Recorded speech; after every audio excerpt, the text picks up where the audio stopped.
அங்கண்ணா அங்கண்ணா யாரோ தூக்கி போடுறாங்கப்பா. இதா கீழே. பார்த்துக்கோ.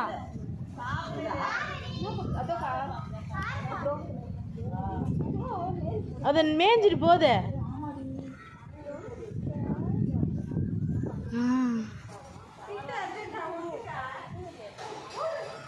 தண்ணி பாம்பு கிடையாது. நல்லா தெரியுது. இந்த பெருசு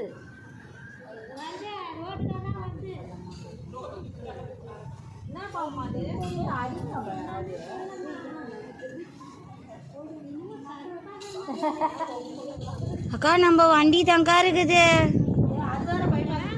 ஆமாக்கா நேற்று நான் பயந்தேன்க்கா எங்க வண்டிக்குள்ள இருக்கும்ட்டு. சாணி அள்ளி இங்க போட்டு வச்சிருக்காங்க. ஐயோ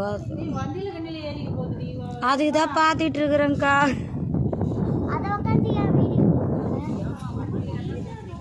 பார்க்கா எப்படி போகுது பயம்.